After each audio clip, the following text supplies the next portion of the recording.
ठीक है मेरे भाई। चलिए मेरे भाई शुरू करता हूँ आज का अपना केमिकल बॉन्डिंग का लेक्चर नंबर 3। ठीक है मेरे भाई, एक बार रिकॉल करता हूँ कहाँ पे था मैंने लास्ट क्लास में आपको क्या क्या बात बताई थी। देखिएगा, लास्ट क्लास में हमने अपना नया टॉपिक स्टार्ट किया था कोवलेंट केमिस्ट्री। सबसे पहली बात, कोवलेंट केमिस्ट्री में आपको बताया था कोवलेंट बॉन्ड क्या होता है। जब जो भी बॉन्ड शेयरिंग ऑफ इलेक्ट्रॉन से फॉर्म होता है उसी को आप नाम देते हैं कोवलेंट बॉन्ड। कोवलेंट बॉन्ड की आपको एडवांस डेफिनेशन बताई थी कोवलेंट बॉन्ड का, ऑर्बिटल ओवरलैपिंग से आपको कनेक्शन लास्ट क्लास में बताया था। उसके बाद कोवैलेंट बॉन्ड कितने टाइप का होता है ये पूरी क्लासिफिकेशन आपको बताई थी, ये भी हमने लास्ट क्लास में बताया था। साथ ही साथ आपको बताया था पहली थ्योरी हमारी थी कोवैलेंट कंपाउंड की ऑक्टेट थ्योरी। ऑक्टेट थ्योरी के बारे में आपको बताया था और लास्ट पॉइंट ऑक्टेट के बारे में एक ही पॉइंट बताया था ऑक्टेट के बारे में कि दुनिया का हर कोई कंपाउंड अपना ऑक्टेट कंप्लीट करना चाहता है, मतलब अपने वैलेंस सेल में 8 इलेक्ट्रॉन को रखना चाहता है। यही कहा था। क्यों? क्योंकि ऐसा करने से कंपाउंड स्टेबल हो जाएगा, स्टेबल हो जाएगा मेरे भाई। जिसका एडवांस वर्जन हमने कहा था कि दुनिया का हर कोई atom nearest noble gas configuration को अचीव करना चाहता है। सवाल यह था कि क्या ऑक्टेट कंप्लीट होना ही क्राइटेरिया ऑफ स्टेबिलिटी था? इसका जवाब था नो।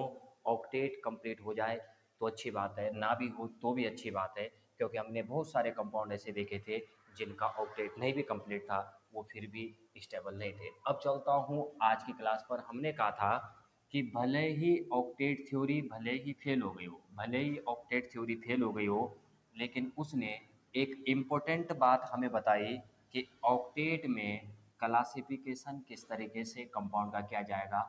लास्ट बात मैं यहीं पर रुका था। तो आज की हमारी हेडिंग है ऑक्टेट थ्योरी भले ही फेल हो गई थी, लेकिन उसने कंपाउंड को क्लासिफाई करना बता दिया था मेरे भाई। तो आज की हमारी हेडिंग है, हेडिंग डालिएगा, that is classification of compounds. ये इंपॉर्टेंट चीज़ है और आज की हम इसी हेडिंग के बारे में चर्चा करने वाले हैं, classification of compounds. Octet theory भले ही मेरे भाई फेल हो गई थी, लेकिन कंपाउंड को कितने तरीके से क्लासिफाई किया जाएगा एक एक करके वन बाय वन समझते हैं। और बहुत इम्पोर्टेंट पार्ट ये है, आमूमन जब ऑक्टेट थ्योरी से सवाल पूछा जाता है तो यहीं से सवाल पूछा जाएगा। सिंपल है। ऑक्टेट थ्योरी के बेसिस पर हम कंपाउंड को डिफरेंट डिफरेंट तरीके से क्लासिफाई करते हैं, एक एक करके ध्यान दीजिएगा, है ना। ऑक्टेट थ्योरी के बेसिस पर हम कंपाउंड को अलग अलग तरीके से क्लासिफाई करते देखिएगा। जब मैं ऑक्टेट की बात कर रहा हूँ तो कंपाउंड को 3 टाइप से क्लासिफाई करके दिखाता हूँ। बहुत इंपॉर्टेंट कॉन्सेप्ट है और बहुत आसानी से आपको एक एक करके बात बताऊंगा। ऑक्टेट थ्योरी में कंपाउंड को 3 टाइप से क्लासिफाई करूंगा। कौन कौन से 3 टाइप है मेरे भाई? सबसे पहला पॉइंट हमारा ये होगा कि वे कंपाउंड जिनके पास ऐसा हो सकता है, जिन कंपाउंड के पास एग्जैक्ट एग्जैक्ट 8 इलेक्ट्रॉन आ जाए। क्या हो? कुछ कंपाउंड ऐसे होंगे जिनके पास एग्जैक्ट 8 इलेक्ट्रॉन होंगे, पूरे के पूरे 8 इलेक्ट्रॉन होंगे, पहली पॉसिबिलिटी। पॉसिबिलिटी नंबर सेकंड, कुछ कंपाउंड ऐसे होते हैं जिनके पास 8 से कम इलेक्ट्रॉन होते हैं, लेस देन 8 इलेक्ट्रॉन। तो कुछ कंपाउंड क्या हो सकते हैं जिनके पास एग्जैक्ट 8 इलेक्ट्रॉन हो। कुछ कंपाउंड ऐसे होते हैं जिनके पास 8 से कम इलेक्ट्रॉन हो, और कुछ कंपाउंड ऐसे होते हैं जिनके पास 8 से ज़्यादा इलेक्ट्रॉन होंगे, that is more than 8 electron. तो तीन ही टाइप के तो कंपाउंड हो सकते हैं मेरे भाई, तीन ही टाइप के तो कंपाउंड हो सकते हैं। या तो एग्जैक्ट 8 के बराबर हो जाए, या 8 से ज़्यादा हो जाए, या 8 से कम हो जाए। ध्यान दीजिएगा, जिनके पास 8 एग्जैक्ट 8 इलेक्ट्रॉन होंगे, एग्जैक्ट 8 इलेक्ट्रॉन होंगे, उनको हम नाम देते हैं इलेक्ट्रॉन प्रिसाइज कंपाउंड। क्या नाम देते हैं? Electron precise compound. तो जिनके पास आज के बाद एग्जैक्ट 8 इलेक्ट्रॉन होंगे, उनको नाम दिया जाएगा इलेक्ट्रॉन प्रिसाइज कंपाउंड। जैसे एग्जाम्पल में इलेक्ट्रॉन प्रिसाइज कंपाउंड के एग्जाम्पल में आपने बहुत सारे पढ़े थे ऐसे, जैसे याद कर, CH4, इसका ऑक्टेट कंप्लीट था, 8 इलेक्ट्रॉन थे, तो एक कैसा कंसिडर किया जाएगा, इलेक्ट्रॉन प्रिसाइज। वैसे ही same to same NH3 ammonia, check कर, 5 और 3 8, H2O 6 और 2 8, एटसेट्रा एटसेट्रा एटसेट्रा। इन कंपाउंड को नाम दिया जाएगा इलेक्ट्रॉन प्रिसाइज कंपाउंड। तो पेपर में सवाल आएगा which one of the following is electron precise, तो आपको क्या चेक करना है, उनके वैलेंस इलेक्ट्रॉन का काउंट चेक कर ले। अगर एग्जैक्ट 8 इलेक्ट्रॉन होंगे मेरे भाई, तो वो कैसा होगा, इलेक्ट्रॉन प्रिसाइज। अब चलता हूँ आगे। अगर कंपाउंड के पास 8 से कम इलेक्ट्रॉन है, जैसे इसके पास 8 से कम इलेक्ट्रॉन है, तो उनको नाम दिया जाता है, मतलब 8 से कम इलेक्ट्रॉन है, मतलब इनका ऑक्टेट आपको भी पता है इनकम्प्लीट है। हाँ है ना, 8 से कम वालों का तो मतलब आपको पता ही है कि इनका ऑक्टेट जो होगा वो ऑक्टेट इनकम्प्लीट है। अगर ऑक्टेट इनकम्प्लीट है तो कहने का मतलब इनके पास पक्का ही पक्का इलेक्ट्रॉन की कमी होगी। हाँ है ना, 8 से कम है तो उसको बोलेंगे कि इलेक्ट्रॉन की कमी है। जिनके पास इलेक्ट्रॉन की कमी होगी उनको नाम दिया जाएगा इलेक्ट्रॉन डेफिशिएंट कंपाउंड। हाँ है ना, अपने आप नाम बता रहा है कि जिनके पास इलेक्ट्रॉन की कमी होगी उनको नाम दिया जाएगा इलेक्ट्रॉन डेफिशिएंट कंपाउंड। यानी ये कैसे कंपाउंड होंगे जिनके पास 8 से कम इलेक्ट्रॉन है, उनको हम बोलेंगे आज के बाद इलेक्ट्रॉन डेफिशिएंट कंपाउंड। जैसे एग्जाम्पल दुनिया भर के हो सकते हैं मेरे भाई, एग्जाम्पल ध्यान दो। जैसे एग्जाम्पल में आपको पता है BeCl2, इसके पास टोटल 4 इलेक्ट्रॉन थे, ऑक्टेट कंप्लीट नहीं है। या आप मान लीजिए BH3, इसके पास टोटल 6 इलेक्ट्रॉन है, ऑक्टेट कंप्लीट नहीं है। और देखो BF3, इसका ऑक्टेट कंप्लीट नहीं है, एटसेट्रा एटसेट्रा एटसेट्रा। तो आपको क्या चेक करना है, आपको चेक करना है कि इनके पास कितने इलेक्ट्रॉन है। अगर 8 से कम हुए तो इसका मतलब ऑक्टेट इनकम्प्लीट है, और अगर ऑक्टेट इनकम्प्लीट है तो ऐसे कंपाउंड के पास इलेक्ट्रॉन की कमी है, ऐसे कंपाउंड को आप नाम देते हैं इलेक्ट्रॉन डेफिशिएंट कंपाउंड, ये आप बोलते हैं। इनका एक नाम हो रहा है, अगर किसी के पास 8 से कम इलेक्ट्रॉन है तो इन्हीं कंपाउंड को आप नाम देते हैं, एक नाम और आप बोल सकते हैं हाइपोवैलेंट कंपाउंड। क्या नाम दूंगा मेरे भाई, इन्हीं को आप नाम देंगे हाइपोवैलेंट कंपाउंड। तो आपसे टेस्ट में सवाल पूछूंगा which of the following is hypovalent compound, तो आपको क्या चेक करना है, आपको चेक करना है कि 8 से कम इलेक्ट्रॉन जिसके पास होंगे ये सारे के सारे हाइपोवैलेंट होंगे। अब 8 से कम है तो इस बात का मतलब ये होता है कि इनके पास 8 से कम इलेक्ट्रॉन है, तो पक्का ही पक्का इनके पास वैकेंट ऑर्बिटल खाली होगी। जैसे आप इनको देखो, इनके पास वैकेंट p ऑर्बिटल है, इन सब के पास वैकेंट p ऑर्बिटल है, तो इनके पास क्या होगा, वैकेंट ऑर्बिटल यानी खाली ऑर्बिटल होगी। ये तो होगा, इनके पास क्या होगा, खाली ऑर्बिटल होगी। और जब इनके पास खाली ऑर्बिटल है तो इनका एक नाम और पड़ता है लेविस एसिड या लुविस एसिड। ऑक्टेट दी थी, उसने अपने नाम पर बताया कि लुविस एसिड, या इन्हीं को आप नाम देते हैं लेविस एसिड। ज़्यादा अच्छे से बोलो, क्या होते हैं लेविस एसिड, लेविस एसिड जिनके पास, सही करेक्ट डेफिनेशन है, जिनके पास वैकेंट ऑर्बिटल होती है वो होते हैं लेविस एसिड। अब वैकेंट ऑर्बिटल है तो समझो इस वैकेंट ऑर्बिटल में वो इलेक्ट्रॉन के पेयर को एक्सेप्ट कर सकता है। खाली ऑर्बिटल है तो इस खाली ऑर्बिटल में वो इलेक्ट्रॉन के पेयर को एक्सेप्ट कर सकता है, इसीलिए जो इलेक्ट्रॉन पेयर एक्सेप्टर होता है वो होता है लेविस एसिड। तो लिख भी देता हूँ, लेविस एसिड का मतलब होता है इलेक्ट्रॉन पेयर एक्सेप्टर। तो सारे कॉन्सेप्ट को लिंक करके वही चलिएगा एक्सेप्टर। हाँ है ना, इलेक्ट्रॉन पेयर एक्सेप्टर, बिल्कुल सिंपल तरीके से बेहतरीन एग्जाम्पल इसका हो सकता है। और अच्छे से अगर इसके बारे में और भी कई सारी चीज़ें बताई जा सकती है, जैसे कि जैसे इसका एक प्राइम एग्जाम्पल होता है लेविस एसिड बेस इंटरेक्शन का। जैसे यहाँ पर समझाऊँ आपको, यहीं पर समझा देता हूँ। लेविस एसिड बेस इंटरेक्शन का एक बढ़िया एग्जाम्पल आपको समझाऊँ। मान लीजिए BF3 ने रिएक्ट करा NH3 के साथ, मान लीजिए प्रोडक्ट बनाया P। ऐसे तो सवाल पूछता है वो आपसे। आपको पता है कि ये जो BF3 है, इस BF3 स्ट्रक्चर बनाना आप धीरे धीरे करके सीखेंगे। इस BF3 के पास वैकेंट p ऑर्बिटल है, 6 इलेक्ट्रॉन है, 2 इसमें 2 इसमें 2 इसमें, ये तो होगा। और NH3 के पास आपको पता है ये लोन पेयर है, लोन पेयर है, तो ये अपना लोन पेयर इसकी वैकेंट ऑर्बिटल में दे सकता है। तो इनके बीच में जो बॉन्ड बनेगा BF3 और NH3 के बीच में जो बॉन्ड बनेगा उस बॉन्ड को नाम दिया जाएगा कोऑर्डिनेट कोवेलेंट बॉन्ड। कैसा बॉन्ड नाम दिया जाएगा? Coordinate covalent bond. आपको पता ही है जो लोन पेयर जो इलेक्ट्रॉन देता है उसको आप नाम बोलते हैं इलेक्ट्रॉन डोनर, और जो इलेक्ट्रॉन लेता है उसको आप नाम देते हैं इलेक्ट्रॉन एक्सेप्टर। ये तो बहुत सरल कॉन्सेप्ट बता दिया मेरे भाई इलेक्ट्रॉन डोनर और एक्सेप्टर का। और इनके बीच बनने वाले बॉन्ड को हमेशा नाम देते हैं कोऑर्डिनेट बॉन्ड, जिसकी डायरेक्शन हमेशा डोनर से एक्सेप्टर की तरफ होगी। ये तो बिल्कुल आसान आसान बात मैंने बताई। तो चाहे मैं कोई सा भी नाम लूँ मेरे भाई, इनमें से सभी नाम का मतलब एक ही होगा, आप ध्यान रखें। चाहे मैं कोई सा भी नाम इनमें से बोलूँ, चाहे मैं आज के बाद इलेक्ट्रोडेप्सेंट बोलूँ तो भी मतलब वही है, चाहे मैं आज के बाद हाइपोवेलेंट बोलूँ तो भी मतलब वही है, हाइपोवेलेंट कंपाउंड भी वही होते हैं, और चाहे मैं लेविस एसिड बोलूँ इनका मतलब भी एक ही होता है। बिल्कुल सिंपल। ऑर्गेनिक में एक और चीज़ बोल सकता हूँ कि क्योंकि इनके पास 8 से कम है वैकेंट ऑर्बिटल है, तो इनको ऑर्गेनिक के प्रोस्पेक्टिव से इनको इलेक्ट्रोफाइल भी बोला जा सकता है। ये तो बोलते हैं जी कि इलेक्ट्रोफाइल क्या होते हैं?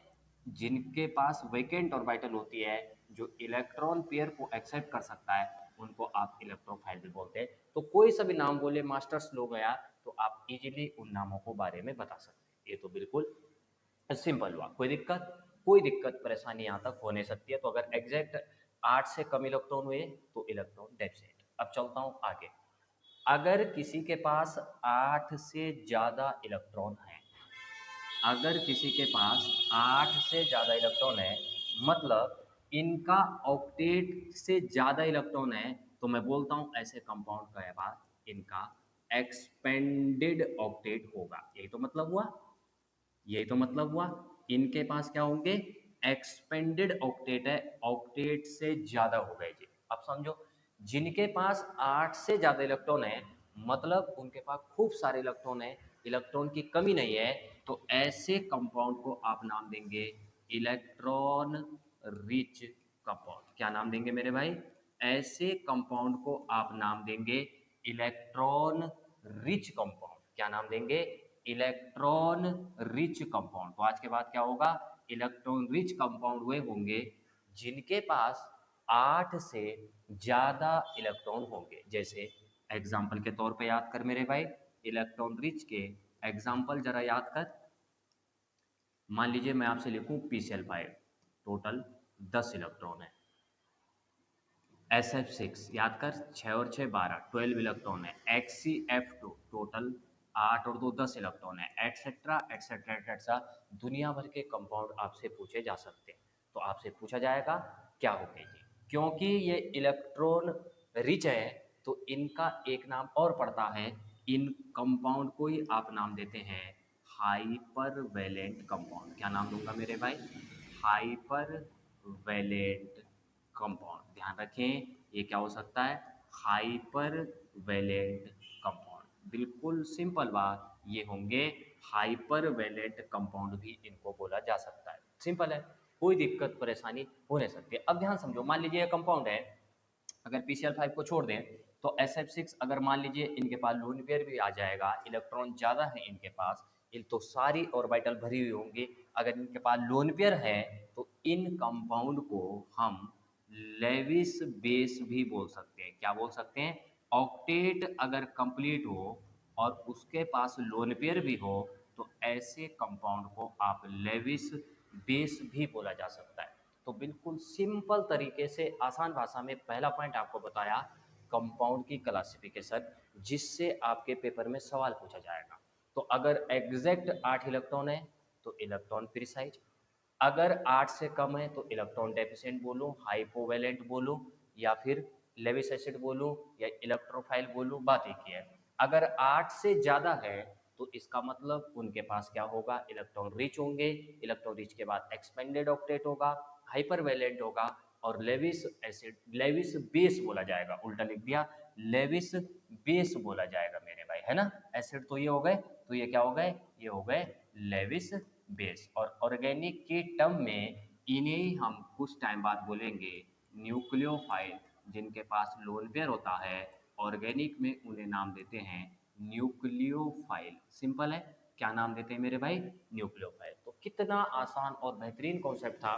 भले ही ऑक्टेट थ्योरी फेल हो गई, लेकिन बहुत कुछ अच्छी खासी चीज़ें उसने बताई। अब आप दुनिया भर के कंपाउंड ले लीजिए और उन कंपाउंड का आप प्रैक्टिस कराऊंगा, थोड़ा बीच में आ जान दीजिए और उन कंपाउंड को आप बता दीजिए कौन सा हाइपरवेलेंट होगा, कौन सा हाइपोवेलेंट होगा। आपको केवल ऑक्टेट चेक करना है, सिंपल है। यहाँ तक ये थी ऑक्टेट थ्योरी। तो भले ही फेल हुई, लेकिन उसने इलेक्ट्रॉन ऑक्टेट के बेसिस पर इलेक्ट्रॉन देख करके बता दिया कंपाउंड की क्लासिफिकेशन। ये था ऑक्टेट। अब चलूंगा नेक्स्ट। मैंने क्या कहा था कि ऑक्टेट थ्योरी पढ़ोगे और ऑक्टेट थ्योरी के बाद पढ़ी जाएगी वीवीटी। अब समझो बात को कि क्यों जरूरी है वीवीटी की जरूरत क्या पड़ी। देखो, ऑक्टेट थ्योरी ने ये तो हमें बताया कि 8 इलेक्ट्रॉन अपना, हर कोई कंपाउंड अपना ऑक्टेट कंप्लीट करना चाहता है, लेकिन ये नहीं बता पाया, यानी बॉन्ड की कैलकुलेशन या इलेक्ट्रॉन की कैलकुलेशन तो बता सकती है, लेकिन एक्चुअल में कोवेलेंट बॉन्ड बनता कैसे है। जो ऑर्बिटल इंटरेक्शन आपने बोला बार बार, वो ऑर्बिटल इंटरेक्ट करती कैसे हैं, कब सिग्मा बनता है, कब पाई बनता है, कैसे सिग्मा बॉन्ड बनता है, कैसे पाई बॉन्ड बनता है, ये सारी चीजें आपको अब देखने को मिलेगी। तो अब हमारा टॉपिक है, अब हमारे टॉपिक का नाम है वैलेंस बॉन्ड थ्योरी। अब ये है मेरे भाई, अब इसको समझना है, वैलेंस बॉन्ड थ्योरी। अब आज की क्लास में ये समझना है, बहुत ही लाजवाब और बहुत ही प्यारा कॉन्सेप्ट है, जिसको हम शॉर्ट में बोलते हैं वीबीटी। जिसको हम शॉर्ट में क्या बोलते हैं मेरे भाई? इसी को हम शॉर्ट में बोलते हैं VBT, valence bond theory. Important concept है, ध्यान से समझिएगा। ये जो वीबीटी है, ये वीबीटी बेस्ट एक्सप्लेन करती है। सबसे पहला पॉइंट मैं यहीं पर लिखा दूं, वीबीटी जो है बेस्ट एक्सप्लेन करती है, एक्सप्लेनेशन ऑफ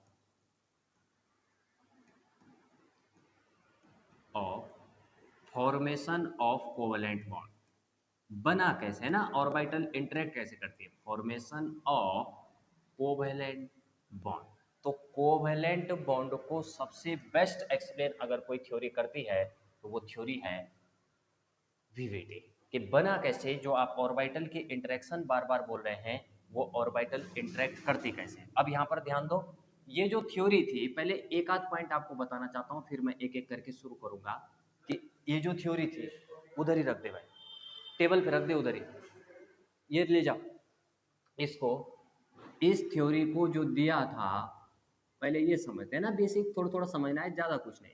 ये जो थ्योरी थी, इस थ्योरी को दिया था भाई साहब, उसका नाम था हिटलर एंड लंदन भाई। इन्होंने इसको डेवलप किया था, मतलब प्रपोज किया था, हिटलर एंड लंदन। इन दो भाई साहब ने क्या करा था, इस थ्योरी को प्रपोज किया था। लेकिन बाद में इस थ्योरी का जो और ज़्यादा डेवलपमेंट किया, डेवलप जो थ्योरी को किया, इसको उसने दो और आए, पाउलिंग एंड स्लेटर। किसने करा? पाउलिंग एंड स्लेटर भाई साहब ने। तो दो भाई साहब ने इस थ्योरी को डेवलप किया स्टार्टिंग में। एक का नाम था हिटलर और दूसरे, वो वाला हिटलर नहीं, अलग हिटलर था। तो हिटलर और लर्नर। बाद में इसको और जो एडवांस लेवल क्वांटम मैकेनिक्स से जो जोड़ा, उसने जो जोड़ा, उनका नाम था भाई साहब हमारा पाउलिंग। तो इसीलिए इस थ्योरी को हम पाउलिंग स्लेटर थ्योरी के नाम से भी जानते हैं। किस नाम से जानते हैं? Pauling Slater theory.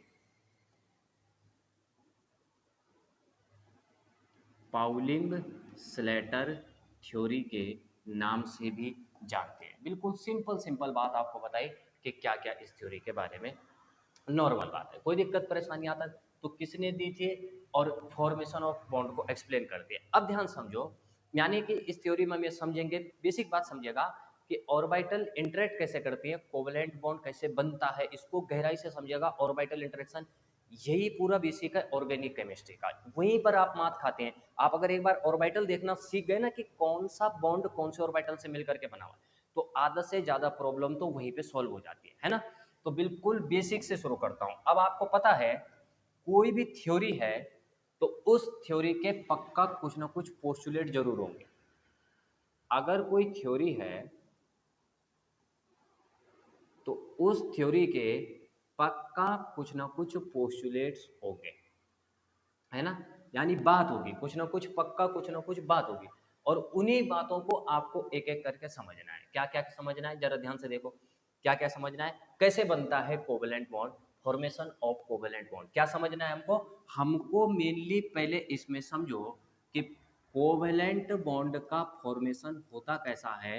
हमें समझना है फॉर्मेशन ऑफ कोवेलेंट